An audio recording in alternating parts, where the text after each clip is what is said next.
नमस्कार, मैं हूं Kalpana Pandey, astrologer, vastu consultant and reiki master. अधिकांश लोगों की शिकायत होती है कि हम व्यापार तो चला रहे हैं, घर भी हमारा चल रहा है, पैसा भी आ रहा है, लेकिन हम एक लिमिट में बंद कर रह गए हैं।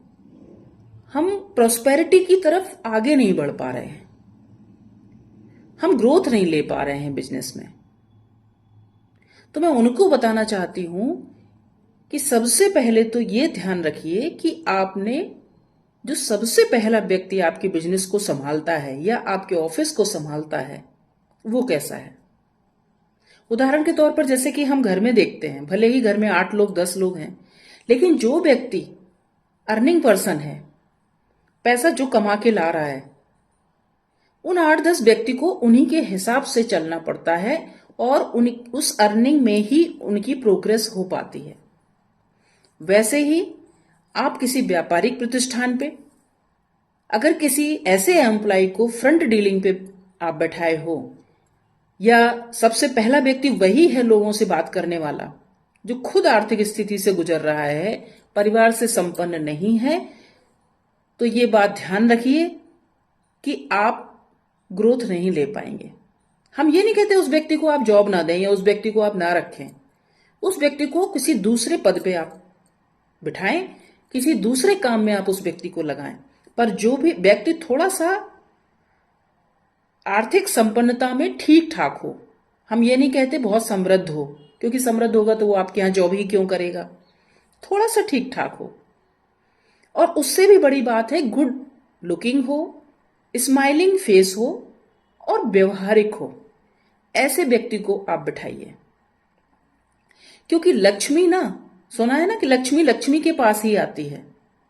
तो हमारा गुड लुकिंग या स्माइली फेस से मतलब ये नहीं है कि वो पैसे वाला हो। हमारा मतलब है लक्ष्मी अगर आपको देखना है कि किसके पास वास करती है, तो वीनस का यह स्वभाव रहा है, जो व्यक्ति साफ सुथरा रहता होगा, अच्छे से रहता होगा, स्माइलिंग फेस होगा, जिसके चेहरे पर आपको गुस्सा नहीं दिखेगा, उसके पास लक्ष्मी जरूर आएगी। इसलिए आप ऐसे व्यक्ति को जब आप बिठाएंगे तो आप देखिए आपके यहां प्रॉस्पेरिटी बढ़ जाएगी। आपके यहां जो भी कैश आता है या जो भी पैसा आता है, टर्नओवर आपका होता है, वो बढ़ जाएगा आपका। तो अब की बार से आप ये एक प्रयास कीजिए कि जो भी फ्रंट डीलिंग पे है, चाहे वो आपका प्रोडक्ट सेलिंग करता हो व्यक्ति, चाहे आपके ऑफिस के कोई मैनेजर हो जो संभालते हो पूरा, या आपके बिजनेस पर कोई ऐसा व्यक्ति या ऐसी कोई फीमेल है जो फ्रंट डीलिंग करती है, सबसे पहले कस्टमर आपका उन्हीं से बात करता है, ऐसे व्यक्ति को बिठाइए वहां पे जो थोड़ा सा आर्थिक स्थिति उसकी ठीक हो। होता क्या है कि अक्सर लोग जो सबसे कम पैसे वाले एम्प्लॉय होते हैं, जिनको कम सैलरी देनी होती है, वो उनको बिठा देते हैं ये सोचकर कि ये हमारे यहां लंबे समय तक काम करेगा, क्योंकि आप मान के चलिए उसके पास पैसा नहीं है, इसलिए वो आप जितनी कम सैलरी दे रहे हैं उस पर भी काम कर रहे हैं, लेकिन वो आपके लिए नुकसानदायक हो सकती है। तो उसके 2 ही उपाय हैं, या तो किसी ऐसे व्यक्ति को बिठा दीजिए जो थोड़ा सा आर्थिक स्थिति से अच्छा हो, या जिस व्यक्ति को आप बिठा रहे हैं अगर वो आर्थिक संपन्न नहीं है तो उसको इतना पैसा दे दीजिए, इतनी सैलरी दीजिए कि वो अपने को मेंटेन कर सके।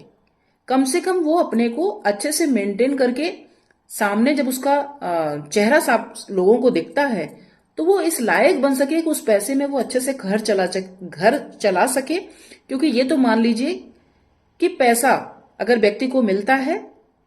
तो वो अपने को संपन्न बनाने की कोशिश करता है। तो अगर आप अच्छी सैलरी उसको देंगे तो वो निश्चित रूप से है कि थोड़ा सा मेंटेन रहने लगेगा, तो उससे आपका काम बन जाएगा। अगर आपको लगता है कि बहुत विश्वसनीय आदमी है और इसको हमें लंबे समय तक रखना ही है, भले ही उसकी आर्थिक स्थिति खराब है, तो फिर आप उसको थोड़ा सा पैसा इतना बैलेंस करके दीजिए कि वो अपने खर्चे अच्छे से चला सके। उससे आपका ही प्रोग्रेस होगा, उससे आप ही आगे बढ़ोगे।